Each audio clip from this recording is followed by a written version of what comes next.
Tout d'abord, je remercie les maîtres de maison et maîtresses de maison pour l'organisation de ce cours. Et en particulier, c'est un souhait que je fais qu'une maison qui s'inaugure par la Torah, que ce soit toujours une maison qui accueille des cours de Torah. Amen. Et que ça amène la bracha sur vous, sur vos enfants. Amen. Donc on m'a demandé de dédier particulièrement la refoua chez les mains, après Nathan, Madia Messara, Elia Ben Chana, Shashana Bakouli,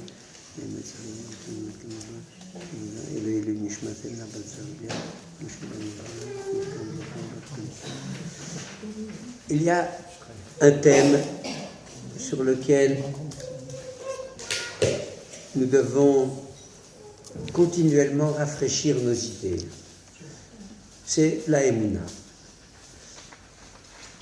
Si je vous demande, vous croyez en Dieu? Oui, pourquoi pas? Mais ça ne suffit pas.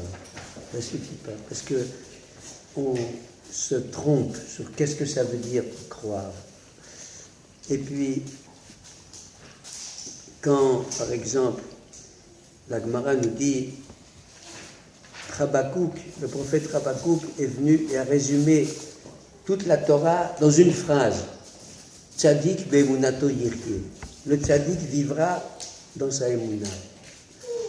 Ça veut dire que vivre la émouna, c'est quelque chose c'est une échelle, si vous voulez. C'est pas, ça y est, je crois en Dieu, puis c'est fini. C'est une échelle de progrès. Vivre continuellement la émouna, c'est quelque chose d'énorme. Et on va essayer, avec votre participation ce soir, d'éclaircir un point pour que notre émouna, elle soit, comme on dirait, du vrai, et pas juste des mots. Alors, là, je vous ai donné une petite feuille. C'est la liste des 13 articles de la Emouna du Rambam. Emouna, comment il faut traduire? C'est ça qui est un peu compliqué parce qu'on emploie un mot sans le traduire. Alors, Emouna, ça veut dire plusieurs choses. C'est la foi, la croyance et la confiance. Ça comporte plusieurs facettes, et c'est pour ça que je préfère garder le terme en hébreu qui inclut toutes ces facettes. Voilà. On n'a pas encore commencé, vous abrégez bien. Alors, on va lire cette liste des 13 articles de la Emouna du Rambam, et on va montrer l'ordre. J'ai pas pris les lunettes. Je ne sais pas qu'on va lire.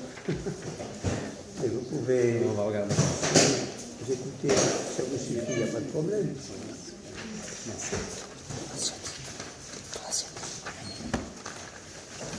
Il y en a encore un peu. Alors, on va lire cette liste rapidement et on va s'arrêter sur un point particulier, Bezrat Hashem, comme on va le voir. Alors, les 13 articles de la Emouna du Rambam, on peut les diviser en 3 groupes. Premièrement, l'existence du Créateur, savoir qu'il y a un Créateur, croire, bon, on va voir. Ensuite, l'origine divine de la Torah, et la providence ou le sens de l'histoire. Alors, il est bon de reconnaître ça. Alors, derrière, il y a le texte du Ani Ma'amin, que le Créateur a fait et fera tout ce qui est au monde, qu'il est unique, c'est comme on dit Hashem Echad dans le Shema, qu'il n'a pas de corps, qu'il est le premier et le dernier, c'est-à-dire en dehors du temps, et qu'il ne faut prier qu'à lui et pas à des forces, pas à des anges ou quoi. Bon. Alors ça s'appelle, pour moi, les 5 premiers. La croyance en un créateur, il est un et unique, il n'a pas de corps, il est en dehors du temps, et il ne ferait prier qu'à lui.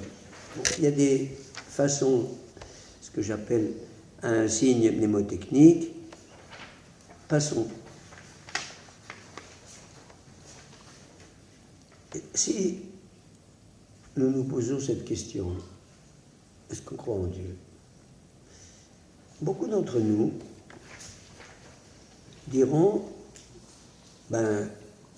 depuis l'enfance, j'ai un sentiment de croyance en Dieu.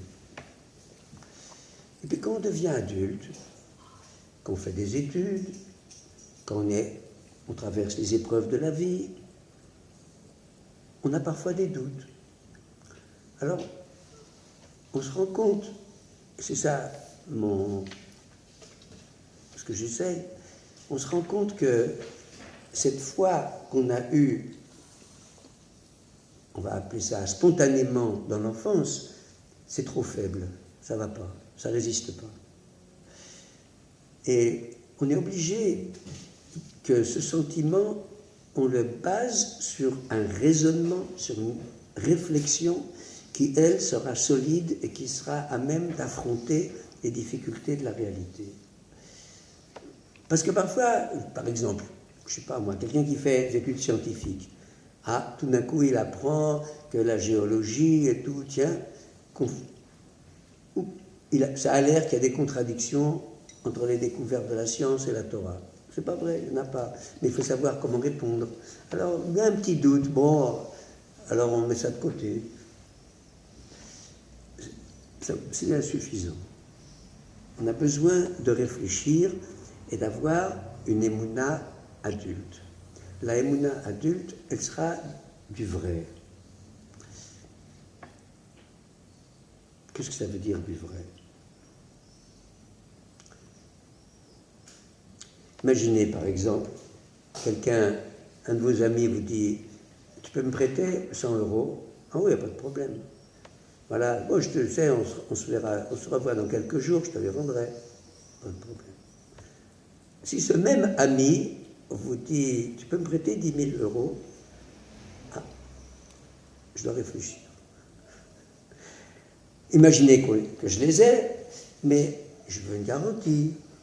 Parce que on ne sait jamais, hein, vous avez compris.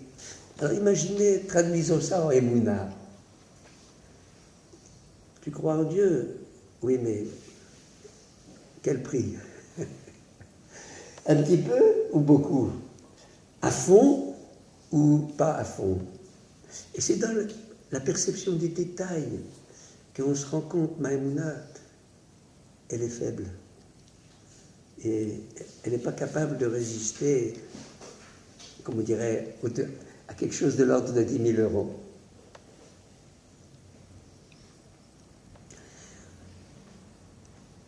Bon, on avance.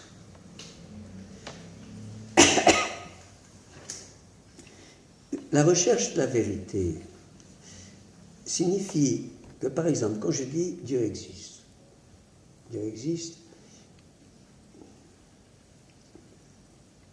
avec Descartes, qu'est-ce qu'il disait? Je pense donc je suis. Alors, moi, j'aurais dit, je pense donc tu existes. Parce que c'est Hachem qui fait que je pense. Alors, c'est pas seulement je pense donc j'existe, c'est beaucoup plus loin. Peut-être qu'on pourrait dire, je pense donc je te suis. Et je suis prêt à suivre ce que me dira Hachem. Bon. Alors, on va essayer de réaliser à quel point une émouna qui est juste basée sur quelque chose de flou, combien c'est fragile. Quand il arrive un malheur, on se pose des questions. Et puis, on ne comprend pas. Quand on lit des textes sur Auschwitz, on dit, mais où était Dieu? On ne comprend pas. Et dire où il était, c'est déjà pour dire, il ne dirige pas le monde partout et tout le temps. Et donc ça s'appelle que notre émouna est faible. Si je ne suis pas capable de répondre à cette question, c'est qu'au fond, ma émouna, c'est du vent. Et elle n'est pas solide. Il paraît que le pape il a visité Auschwitz, et puis il a posé des questions, et puis il avait, je ne sais pas, il paraît qu'il a posé, il ne comprenait pas. Moi, je n'ai pas visité, mais je sais que c'est écrit dans la Torah. Et pour moi, où était Dieu à Auschwitz, à un morceau de Torah que je connais, c'est tout. Je ne vais pas maintenant parler de ce problème. Donc, nous avons déjà mis un petit doute sur la force de notre émouna. Oui, ce premier point est clair. Deuxième point, la Torah d'origine divine.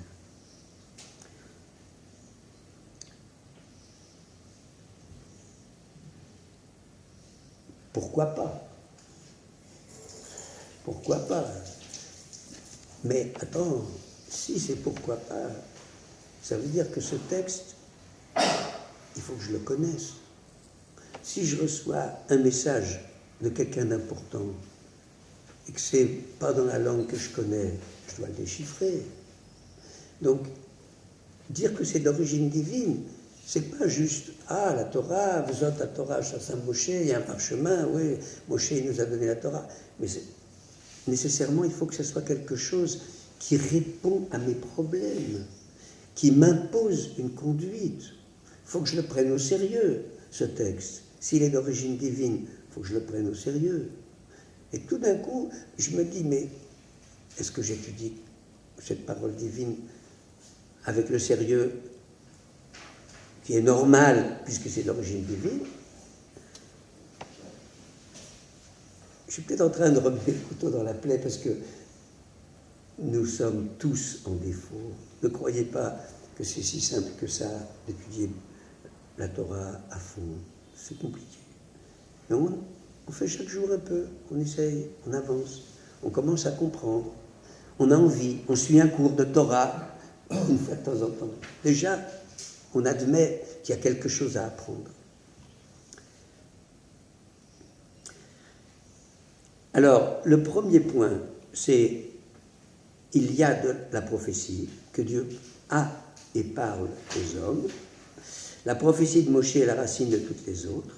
Alors ça veut dire que le Chumash, les 5 livres de Moshe, c'est la racine de toutes les autres prophéties.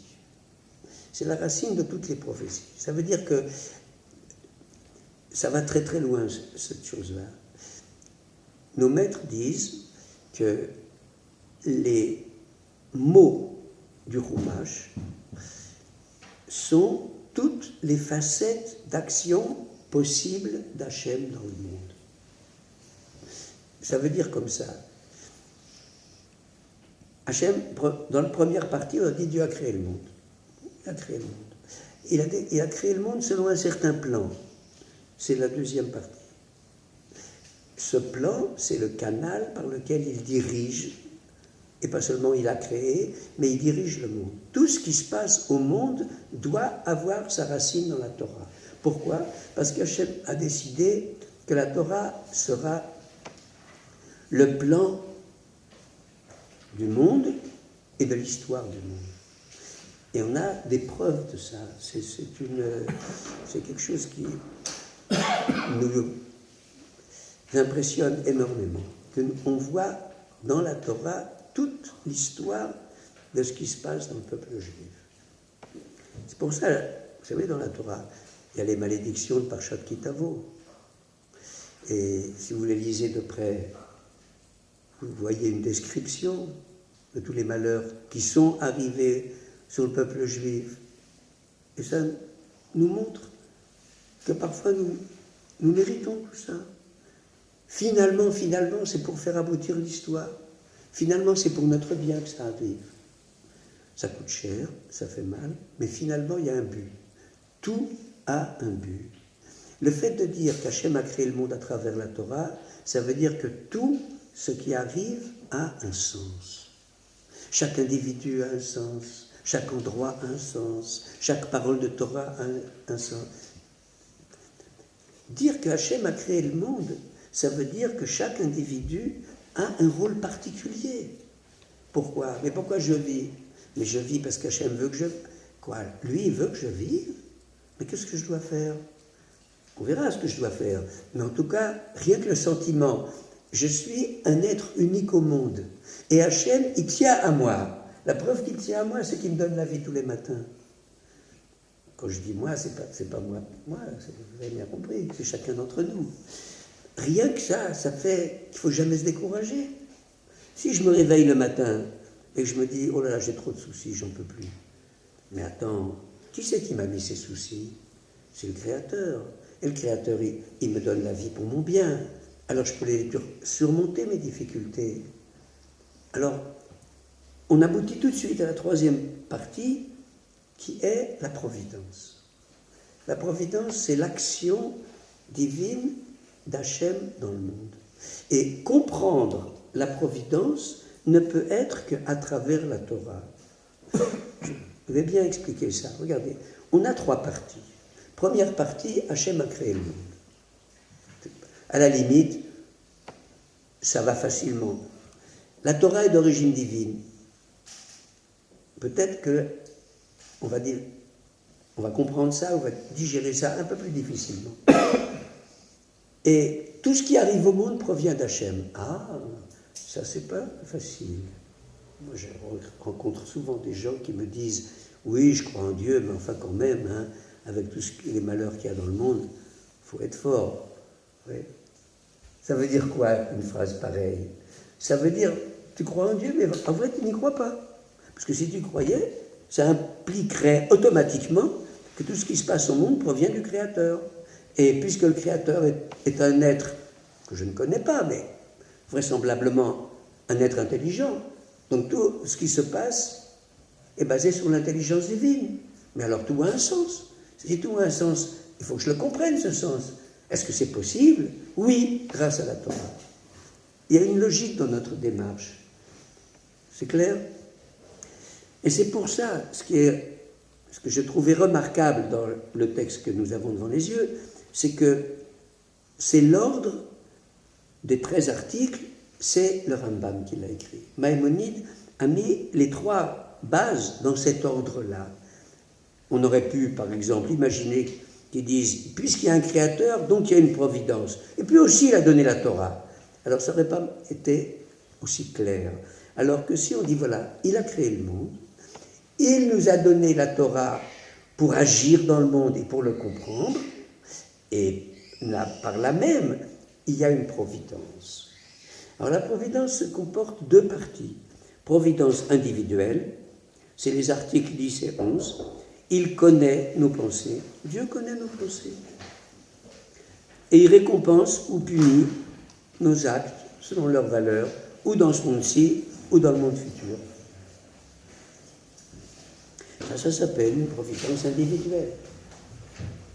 Et puis, il y a une providence historique, collective. C'est le 12e article, la venue du Mashiach. L'histoire a un but.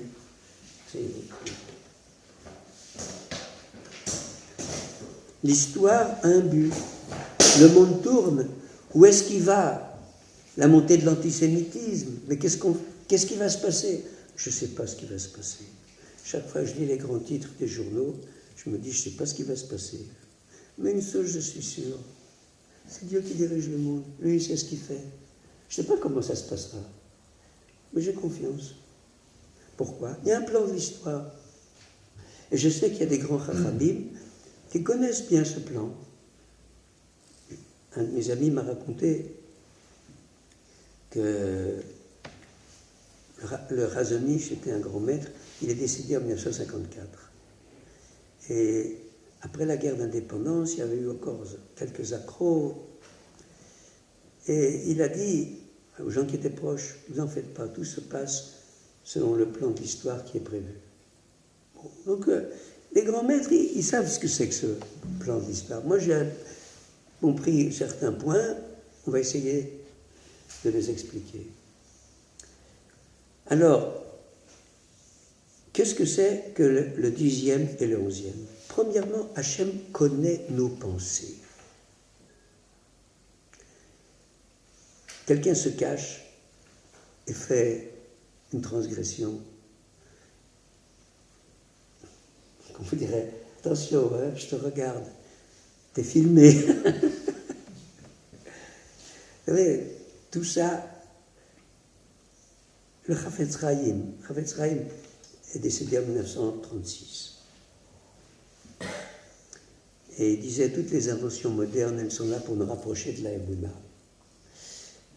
Les inventions de son époque, c'était le téléphone, la radio. Mais nous, on a le GPS, on prend une voiture, on sait qu'on est vu du ciel, et puis qu'on est dirigé, va à droite, va pas à gauche. Tout ça c'est quoi? Mais c'est des images de la providence divine. Alors, pour renforcer notre émouna dans la providence, j'ai prévu vous raconter quelques histoires qui m'ont fait comprendre beaucoup de choses.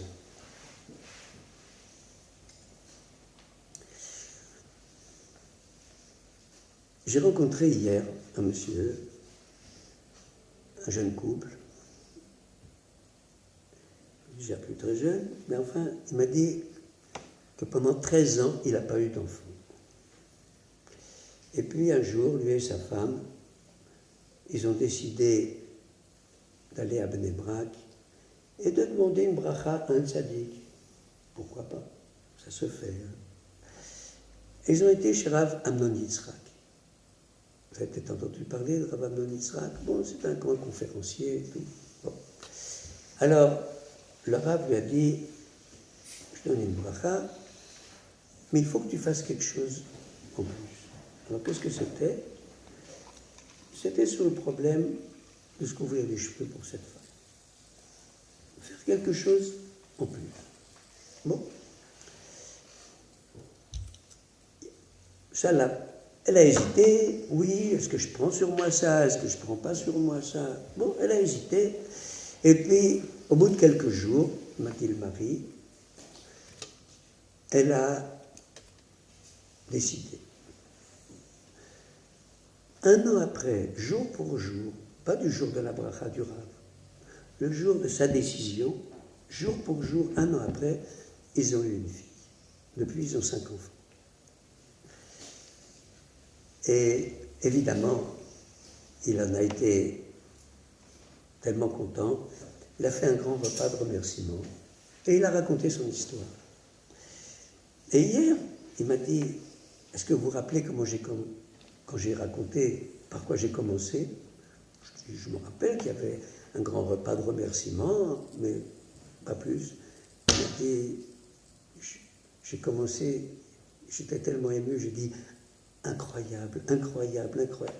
Pendant plusieurs minutes, il n'a fait que répéter le mot incroyable. Et puis il a raconté toute son histoire.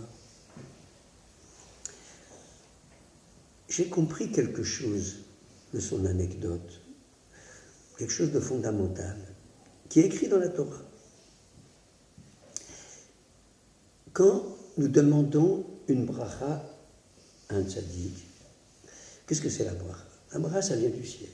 Alors si par exemple, vous voulez de l'eau, vous ouvrez le robinet, oui, mais il faut mettre un verre. Si vous ne mettez pas de verre, vous avez beau ouvrir le robinet, ça ne sert à rien. Quand nous demandons une bracha, il faut qu'on fasse quelque chose qu'on va appeler un récipient. C'est un acte en plus. Je fais quelque chose.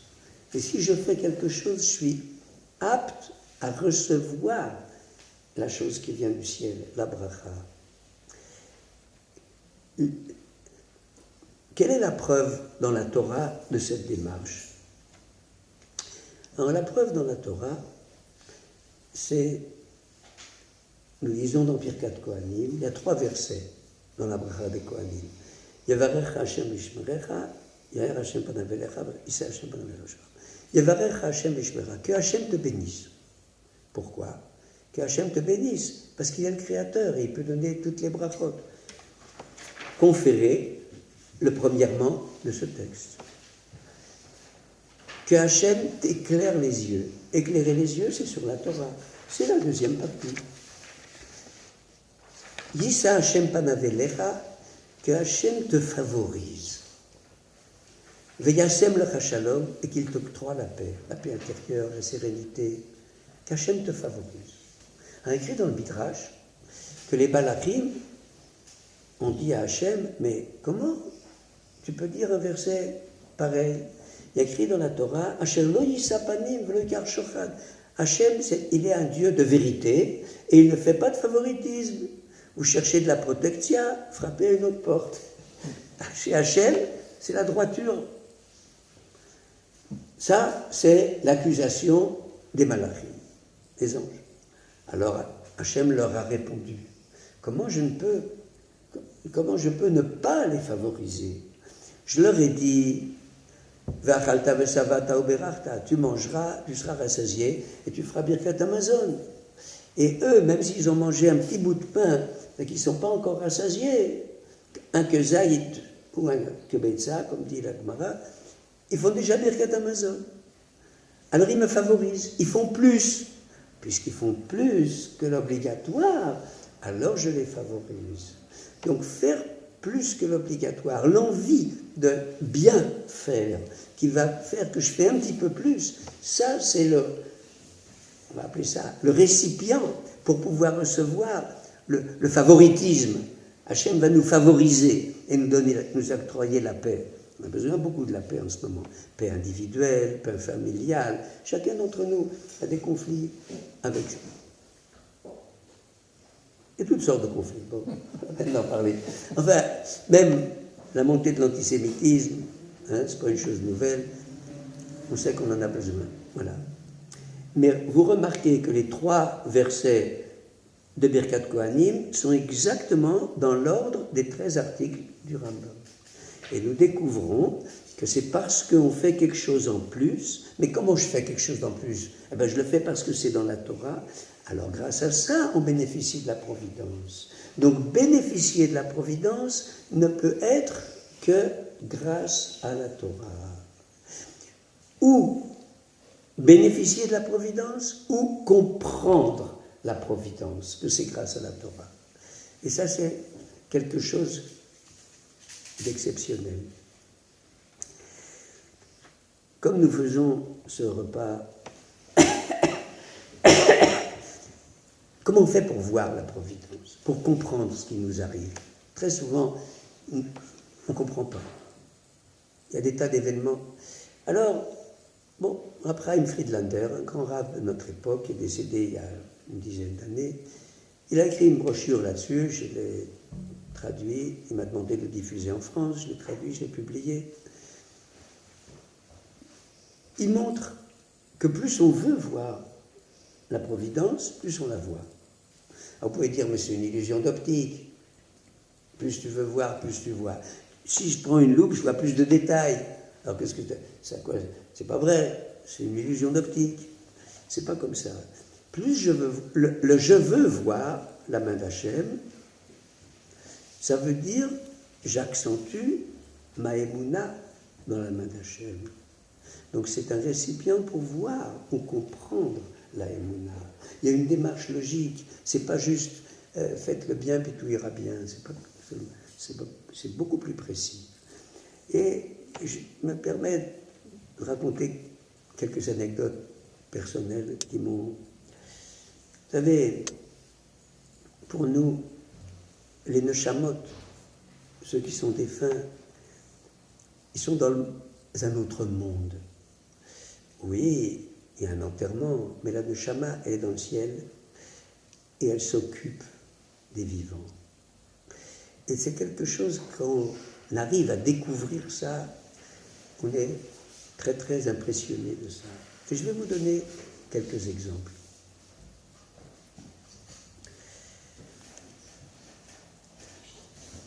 Nous avons une fille qui est décédée il y a maintenant 7 ans. un accident au moment de l'accouchement. Un fait, comme on dit les mots, extrêmement rare. C'est la main de Dieu. Nous avons habité Marseille depuis maintenant près de 40 ans, et quand elle était jeune, il y avait une famille qu'elle estimait beaucoup. Et elle avait comme exemple cette famille, la famille de Rav Steinhaus. Bon, elle dit ça, famille modèle. Elle aimait bien cette rigueur, cette droiture, cette prestance. Bon. Un beau jour, nous apprenons que notre petite fille, qui est en Israël, on lui propose le fils de Rav Steinhaus. Je vois Rav Steinhaus tous les matins, on prie dans le même Beth Midrash. On n'a jamais eu l'idée, Rabbi, tu as un fils, j'ai une petite fille, peut-être on les marie. Nous, on n'était pour rien.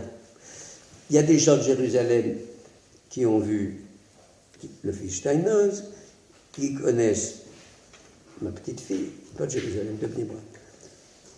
Et puis, ils ont suggéré, et quand on a, évidemment, on a dit, mais avec plaisir, pourquoi pas? C'était le rêve de notre fille. Alors on s'est dit, ça c'est vraiment une preuve, si je peux dire comme ça, que ce qui se passe, il y a des ficelles qui sont tirées dans le ciel. Mais si vous croyez que c'est la seule chose, je vais en dire une deuxième. Peut-être vous connaissez Rav Brezacher. Alors, Rav Brezacher, il est assis juste à côté de moi au collège, tous les matins. Rav Steinhaus, il est assis à l'autre bout. Je le vois, mais il n'est pas mon voisin immédiat. Et puis Rav Brezacher me dit qu'il a une fille et qui, la maman, qui est une très bonne copine de ma femme, elle se décourageait, elle a fait des propositions, jamais ça marche. Et puis un jour, elle s'est dit, la prochaine, je suis sûre que ça va marcher. Qu'est-ce qu'on lui propose? Mais ce n'est pas moi qui ai proposé, mon petit-fils. Alors, pourquoi? Parce que mon petit-fils étudie dans une yeshiva à Yerushalayim, et puis elle travaillait à Yerushalayim dans un bureau, et il y a quelqu'un qui connaît les deux qui propose. Et tout d'un coup, je vois que mon voisin devient... Qu'est-ce que vous voulez que je dise? Mais tout ça, c'est des choses qui sont, on va appeler ça téléguidées, si vous voulez. Mais les exemples de choses pareilles doivent nous faire réfléchir que c'est pas que dans les grandes choses qu'on a émouna, même dans les toutes petites choses. Et il y a une histoire qui est arrivée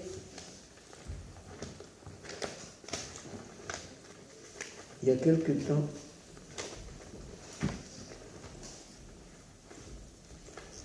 À Yerushalayim. Il y a une histoire impressionnante qui est arrivée il y a 2 mois à Jérusalem. Et cette histoire, elle a été tellement impressionnante que, on peut dire, elle a fait le tour du pays. Nous étions en Eretz pour Pessah, on en a entendu parler oralement, et puis après, ça a été rédigé. Et je vais vous raconter cette histoire parce qu'on peut en déduire beaucoup de détails. Il y a un monsieur qui travaille au cimetière de Har-Hazeitim, la Chevra Kadisha. Bon, donc il nettoie le cimetière et puis il s'occupe des enterrements. Bon. Et puis il trouve un papier, voilà, vous voyez, avec des photos de 2 tombes, avant et après. C'est une réclame, un monsieur qui nettoie les tombes.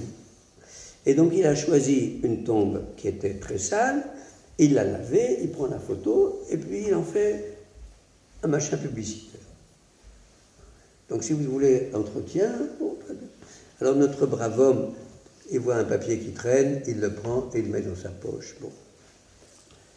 Et puis, rentre chez lui à la maison, il se change, il sort le papier de sa poche, et il regarde, et il voit que cette tombe, c'est la tombe d'une certaine femme qui n'a pas eu d'enfant, et qui est décédée tel et tel jour.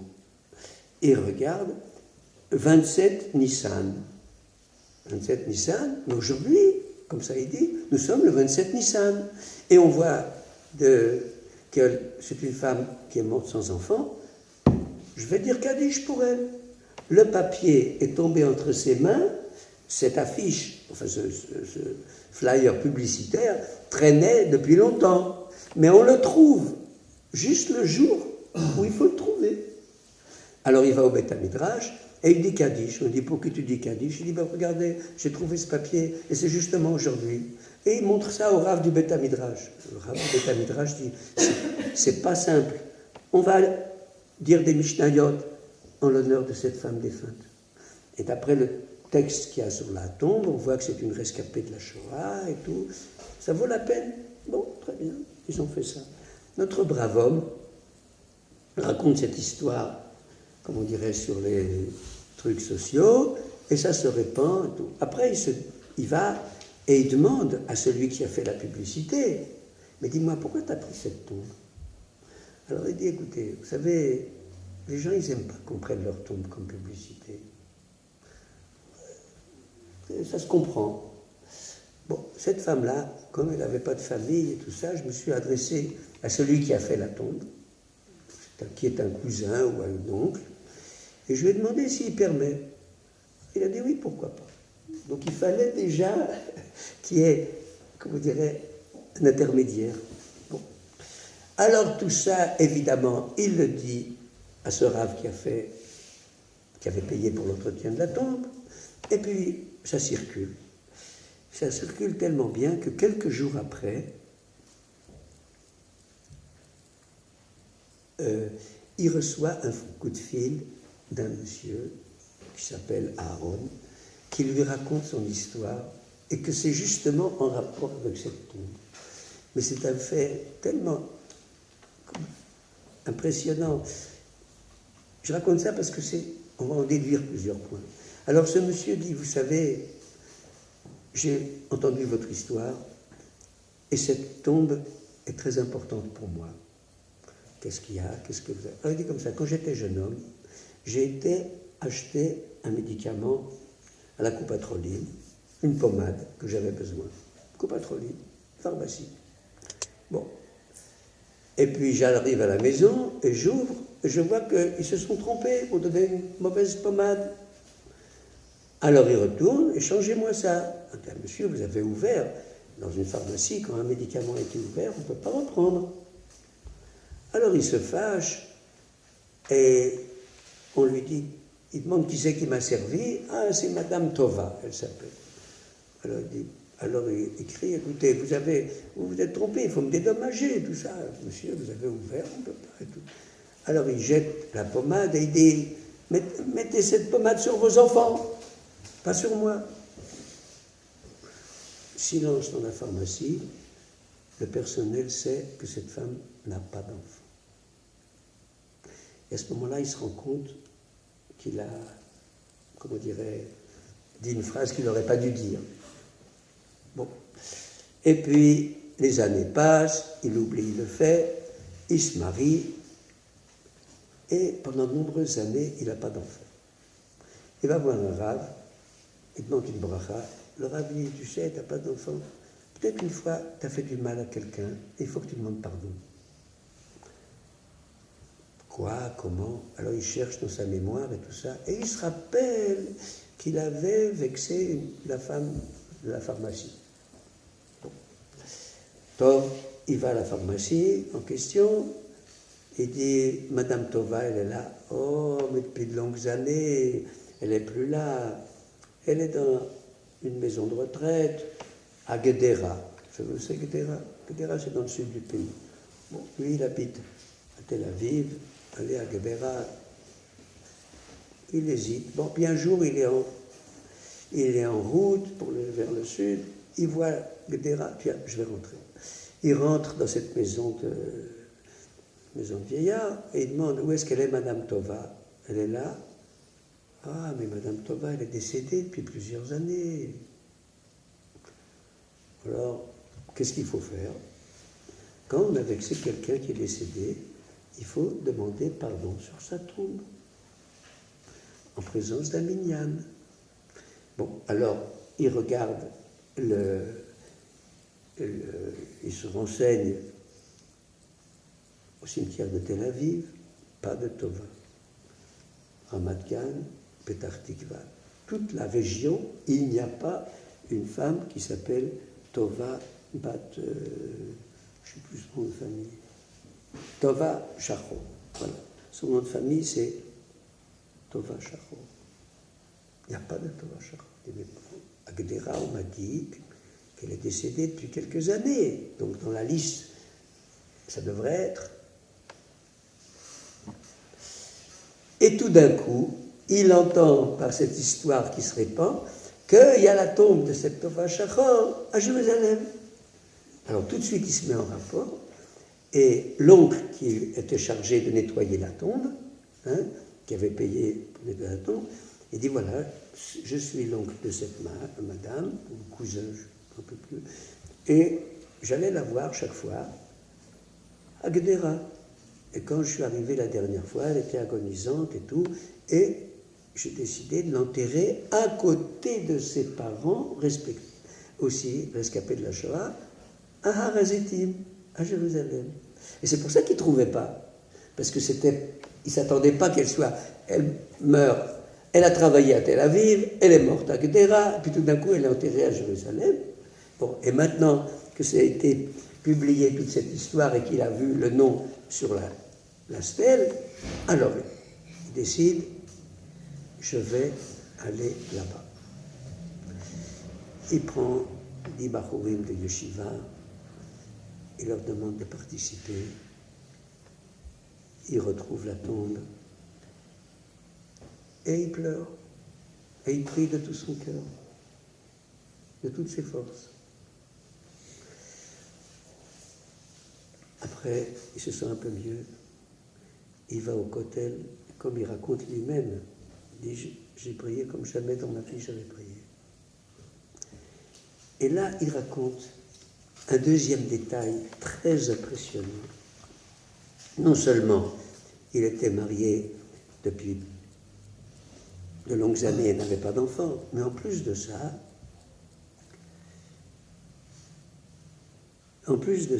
depuis 15 ans, un matin, il s'est réveillé et il a une paralysie faciale. Donc la bouche déformée et il ne parle plus tellement correctement.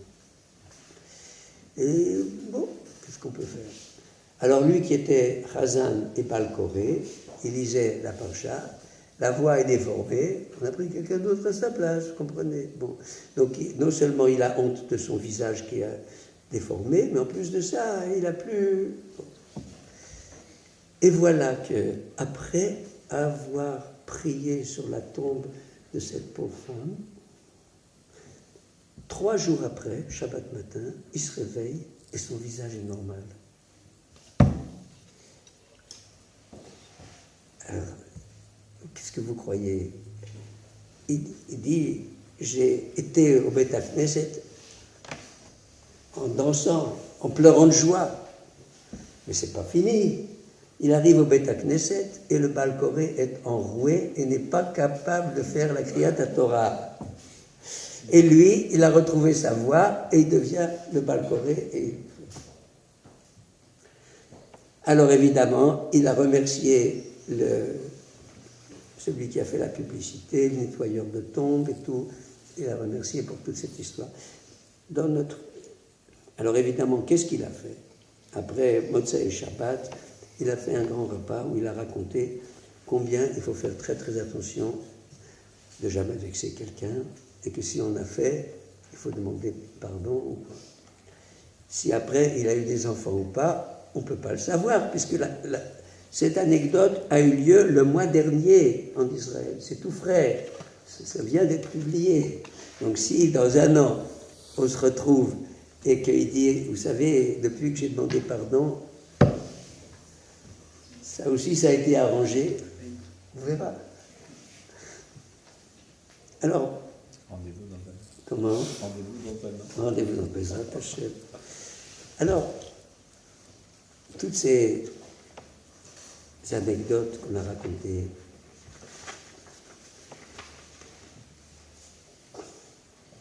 Regardez, hier, je cherchais une date dans un calendrier. J'ouvre le calendrier. J'ai un calendrier sur le 100 ans. Je cherchais à préciser une date. Et j'ouvre le calendrier et je tombe sur la date 13 Iyar, c'était hier, avant-hier. Et j'avais mis un petit papier. Il y a un monsieur qui habitait pas loin de chez nous, qui n'avait aucune famille.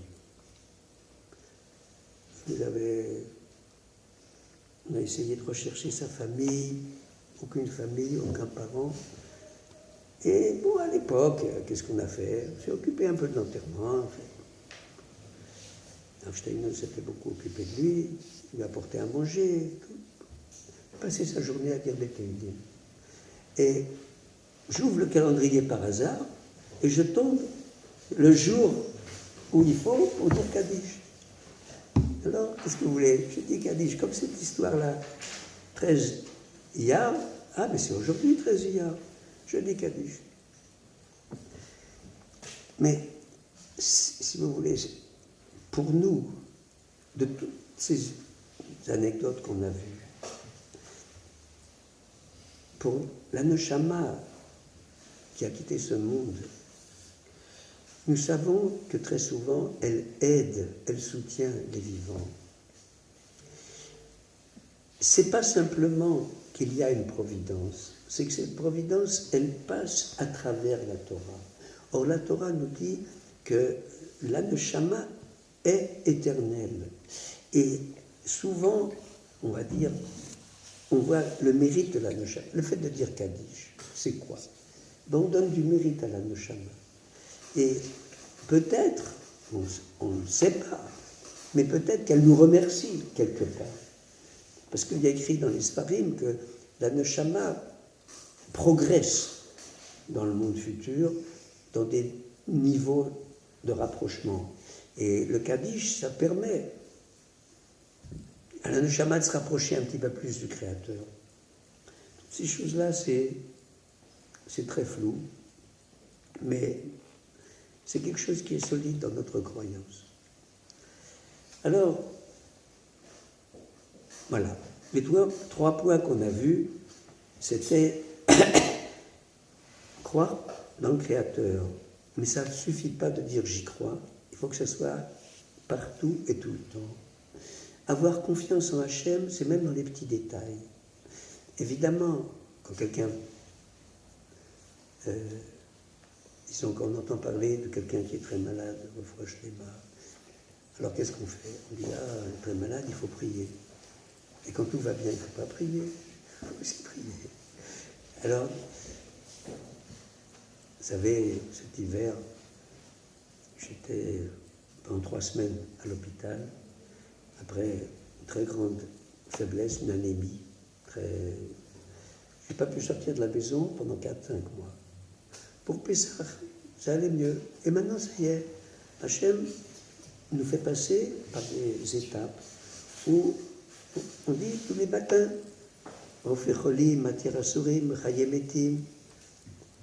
Hachem, dans la Hamida, on dit qu'Hachem, il ressuscite les morts. Si vous regardez bien dans le texte, on ne dit pas il va ressusciter les morts. On dit il ressuscite les morts. En fait, on ne dit pas ressusciter, il fait vivre les morts. Et Mechayemetim, maintenant, ceux qui sont décédés, ils vivent d'une vie spirituelle. Et c'est ça Mechayemetim. Alors Hachem, il guérit les malades et il fait vivre les défunts. Évidemment, à la fin des temps, il y aura la résurrection des morts avec leur corps. Il y aura une résurrection. On ne sait pas comment ça se passera. Il y a plusieurs opinions. Ce sera un corps un peu différent. Ce sera un corps purifié. Ce sera un corps qui n'aura pas toutes les tendances matérielles que nous avons. Bon. Mais le principe est que la Neshama, elle est déjà, encore maintenant, elle est éternelle.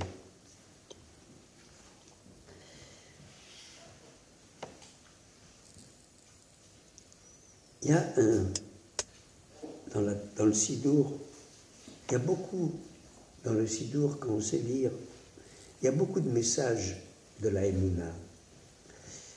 Et en particulier, à la fin du paragraphe de Hodou, le premier Hodou qu'on dit juste avant Baruch Shama, il y a 3 ou 4 versets d'une, on pourrait dire, d'une teneur exceptionnelle.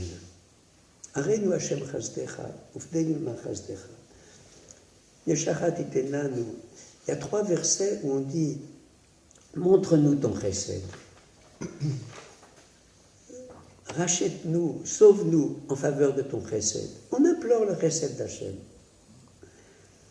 Alors vous pourriez dire, bon, on implore. Est-ce qu'Hachem il nous répond? Le verset d'après, il est Anochi Hashem Elokecha, Malcha Meretz Mitzrayim, Achev Picha Vamaleu. Mais tu te rappelles pas, je t'ai fait sortir d'Égypte. Achev Picha, élargis ta bouche, et je la remplirai. Et nos maîtres disent élargir la bouche, qu'est-ce que ça veut dire? Élargis la bouche en prière ou en Torah. En prière ou dans l'étude de la Torah. Ouvre ta bouche et je la remplirai. Alors le verset d'après, Ashream Shekachalo. Combien c'est beau, Ashream Shechem Elokav. Pour moi, ces quelques versets, demain matin, quand vous allez les lire, vous vous rendrez compte. Mais il y a un dialogue dans le Sidour. Le Sidour, ce n'est pas la lecture d'un livre, c'est un dialogue. Il y a des endroits où on demande quelque chose à Hachem, et si on sait le lire, il y a la réponse dans le texte. Hachem, il nous répond. Donc tout ça, si vous voulez, ça développe notre Emouna.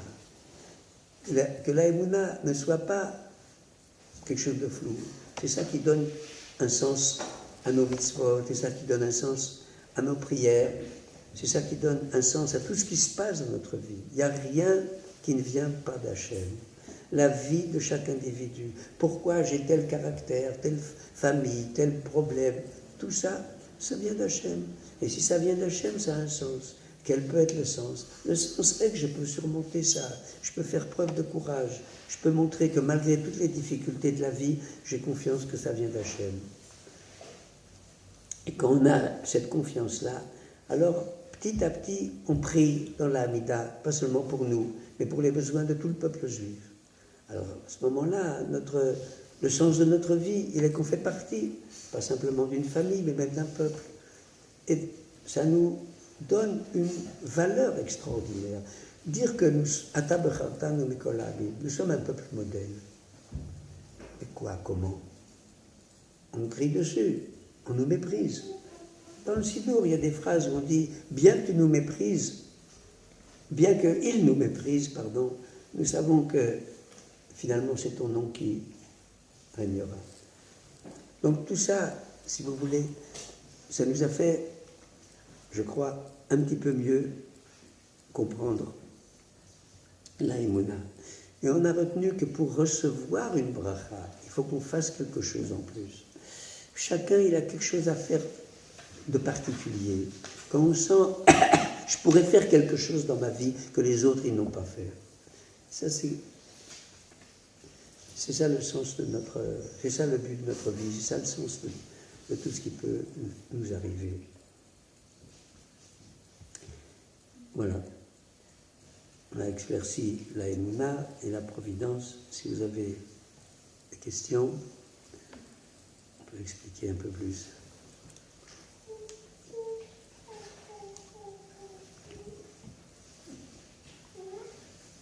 Pas un mot. C'est clair. Voilà, moi je vais poser une question. Vous avez dit que même les malheurs de Schwitz, c'est écrit dans la Torah. Où c'est écrit ça? Hein? Ouais, c'est bien, hein? Apportez-moi un chumash. Je vous montre où c'est écrit. Vous avez un chumash? Oui, derrière le livre bleu, là, sur la piste. Ah, voilà, le chumash de Radio. Très, très bien, parfait. Encore?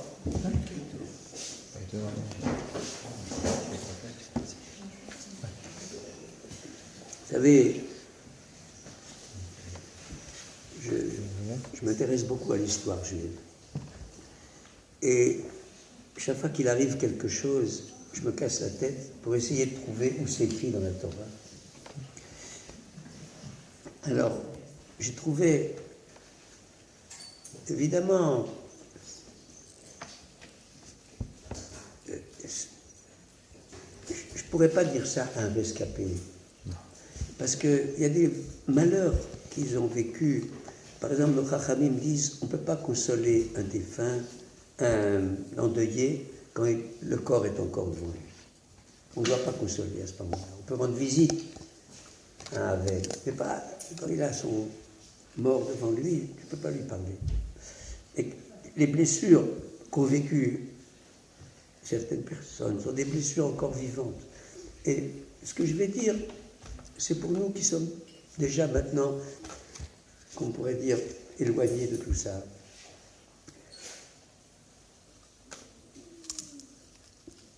Il y a un paragraphe dans la Torah où Yaakov va rejoindre Esav. Et avant de rejoindre Esav, il a peur parce que Esav va se rapprocher, et Esav se rapproche avec des soldats.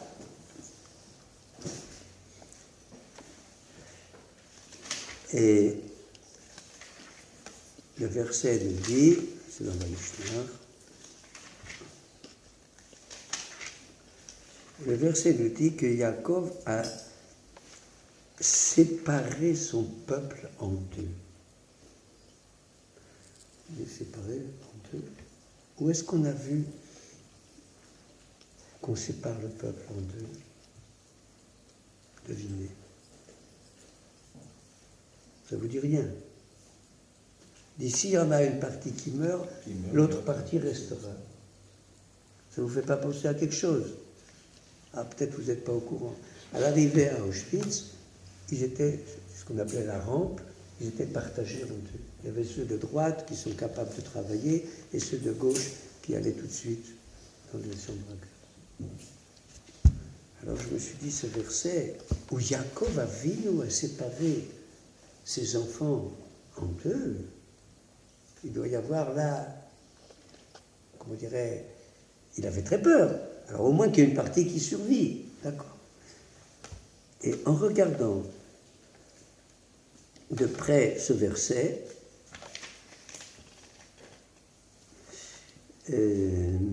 en regardant de près ce verset, on voit, vous voyez, je vois bien, attendez.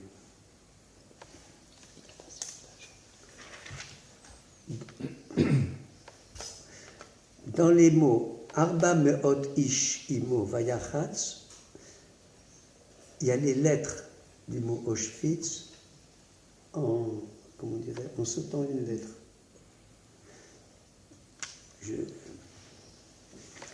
On vous lit le verset, c'est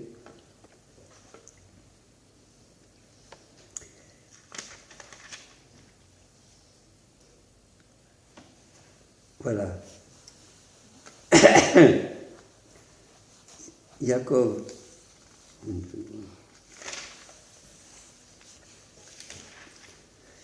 et Yaakov sépare et il voit que Esav arrive avec 400 soldats, Arba meot ish imo. Meot, dans les dernières lettres, ot, aleph, vav, ish, c'est un shin, vayachatz, vav, yud, tzadé, vayachatz, et on a Auschwitz.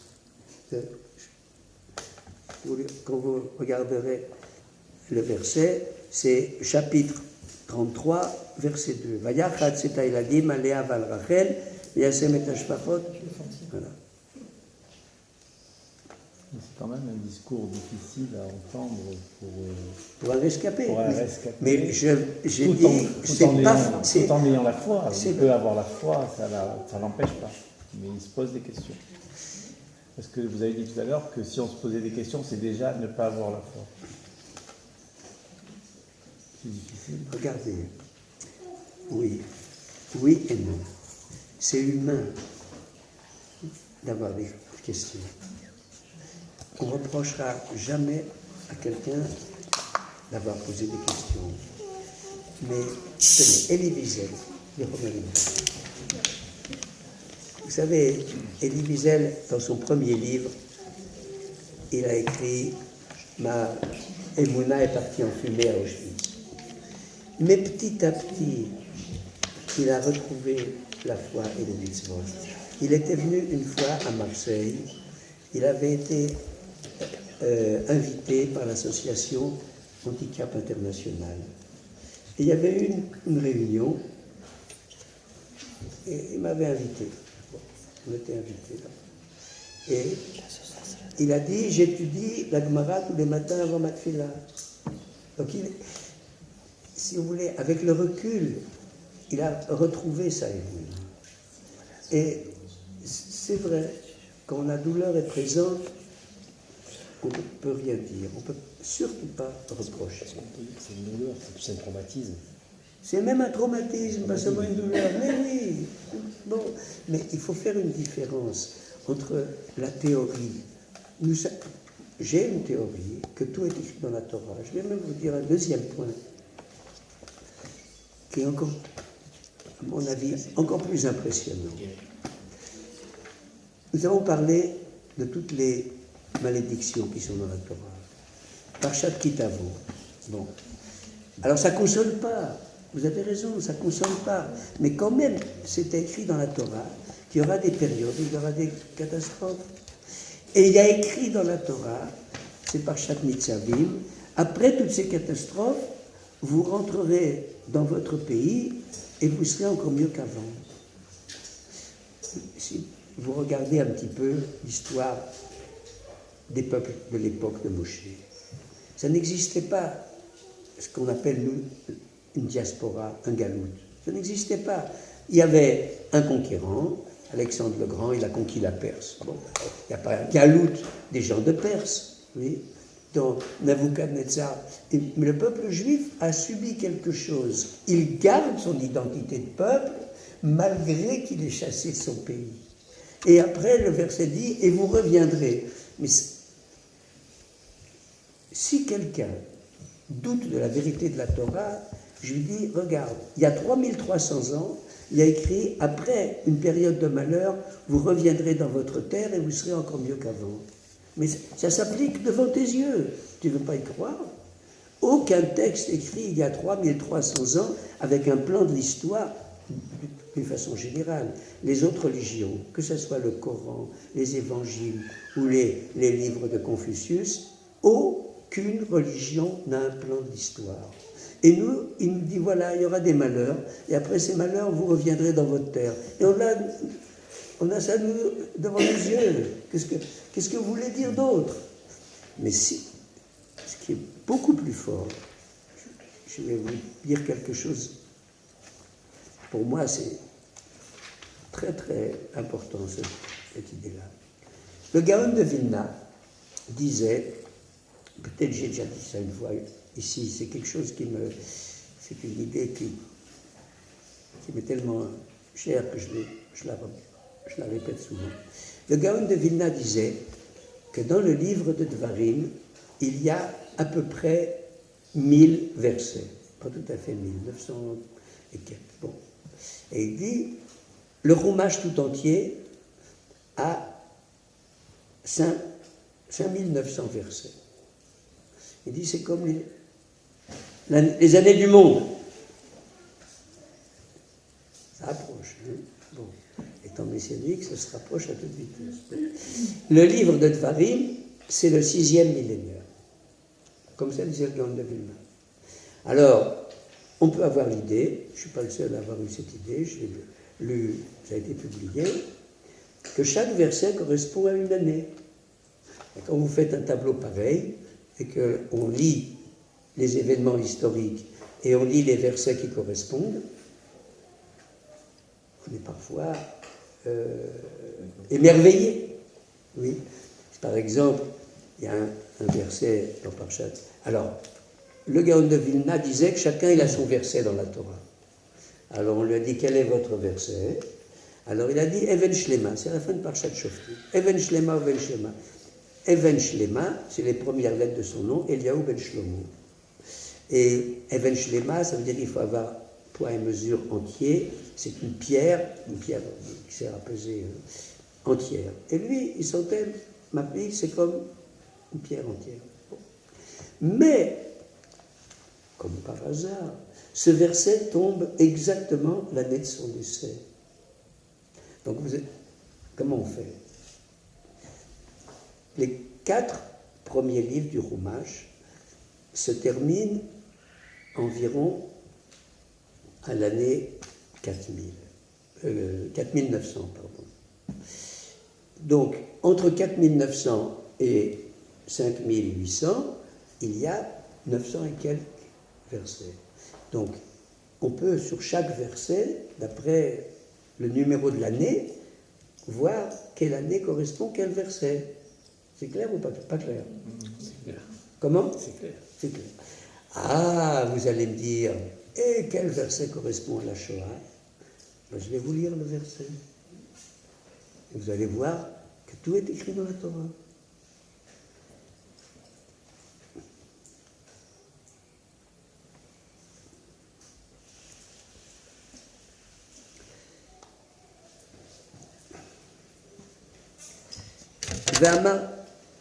On va commencer à lire, pas 1940, à partir de 1930, 33, l'avènement d'Hitler, tout ça. Dans les Teilim, j'ai trouvé 2 versets qui parlent d'Auschwitz aussi, avec vos systèmes que les lettres, vous sautent chaque fois. Quand on veut, on voit tout dans la Torah. Et ça nous donne confiance. C'est ça la Emunah. Mais je vais vous lire ici. Pen yesh bachem, peut-être quelqu'un va dire, Ish borerosh, il dit, moi je fais ce que j'ai envie. Il ne m'arrivera pas tous les malheurs.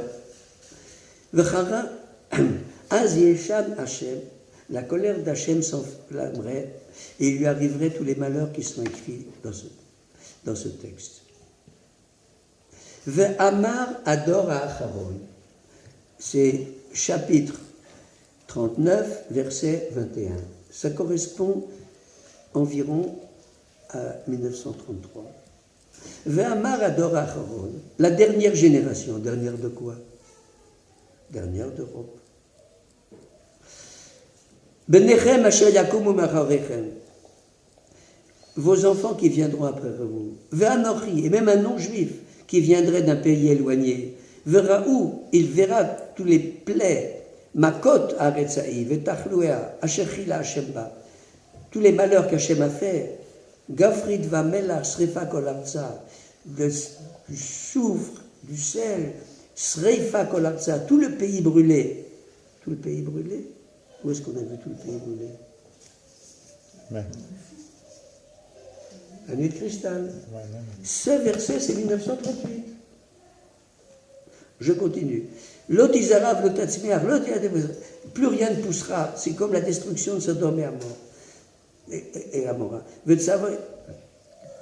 Asher afar Hashem be'apobra, ve'amru kol hagoyim, toutes les nations diront, al me'asa Hashem kach haaretz hazot. Pourquoi Hashem il a fait une chose pareille? Mecharia afagadol hazeh. Qu'est-ce qui a déclenché une colère? Ve'amru, et ils diront, même, ça devrait être comme ça, hein, et ils diront, on va traduire, ils devraient dire, à la chair azvou, c'est parce qu'ils ont abandonné l'alliance, Brit Hashem Elokei Avotam, l'alliance qu'ils avaient fait en sortie d'Égypte. Vayelchu v'yavdu Elohim acherim, ils ont servi d'autres dieux, Elohim asher lo yedaum, etc. Vayichar af Hashem ba'aretzaï, Hashem enflammera sa colère, ou a enflammé sa colère sur cette terre, pour lui amener toutes les malédictions qui sont écrites dans ce livre. Hashem enflammera sa colère. Alors ça, c'est 1940. Mais en regardant de près, je me suis dit, est-ce qu'il y a une allusion plus précise que simplement le numéro du verset? Et comme je cherche, je finis par trouver les mots Ba'aretz Ha'i. Vous n'avez pas le texte devant les yeux, mais je vous demande de réfléchir. Ba'aretz Ha'i. Ba'aretz. Ba'aretz. Alors, Bet et Aleph, ça fait Gimel. 3. Resh. Tzadé, c'est 90. Même Nun. Et Ha'i de Yud. De He. En filigrane, Germania. Hachem mettra sa colère contre cette terre-là. Laquelle? Germania, l'Allemagne. D'amener toutes les malédictions. Et 3 versets après, quand viendra toutes ces choses-là, les brachas et les klalotes que j'ai écrits, alors tu reviendras vers Hachem et Hachem te ramènera dans ton pays. Et ça correspond aux années 48, 50, etc. Tout ça. Rafrakim, il a vécu la Shoah. Pardon? Rafrakim. Oui. Il a lu ça? Il avait lu ça? Il n'a pas lu ça. Il était dans un camp de travail. Hein. Il avait la vie sauve parce qu'il était dans un camp de travail. Il n'était pas un camp d'extermination parce qu'il s'était engagé dans l'armée. Donc il était prisonnier militaire. Mais, regardez, bon, moi, j'ai lu quelque chose à propos des versets et des années. Je l'ai appliqué là. Si ça n'a pas été enseigné par des maîtres précédents, mais maintenant on le trouve. Si je vous dis que dans Teilim, j'ai trouvé aussi une allusion, ou dans Arba Meot Ish, Esav, Yaakov qui partage son peuple en deux, je me suis dit quoi, partager le peuple en deux? Mais où est-ce qu'on a vu un partage en deux? Mais oui, c'est à Auschwitz. Et tout d'un coup, dans le verset, il y a les lettres du mot Auschwitz. Vous comprenez? Tout ça, qu'est-ce que je voulais que je vous dise? Ça m'impressionne. Vous comprenez? D'un côté, ça nous impressionne, d'un autre, ça nous donne confiance. La Torah, Hachem a prévu, mais évidemment que ça ne peut pas, on l'a dit tout à l'heure, et on le pense, ça ne peut pas consoler quelqu'un qui souffre encore maintenant. Mais, tenez, moi, notre famille, mes parents, moi je suis né en 1940. On a échappé par miracle, mais on a été d'une ville à l'autre. Et chaque fois, mon père, il a senti, maintenant, il faut partir. Et on a qu'est-ce que vous voulez, des histoires qui montrent à quel point la main divine nous a guidés. Comprenez? Mais tout ça, toutes ces choses-là, c'est fait pour nous renforcer. C'est Mina Shamaïm. Comme vous dites, c'est Mina Shamaïm. Mais comprenons que Mina Shamaïm, ça ne vient pas exclure qu'il y a des choses qui ne sont pas Mina Shamaïm. Quand on dit ça,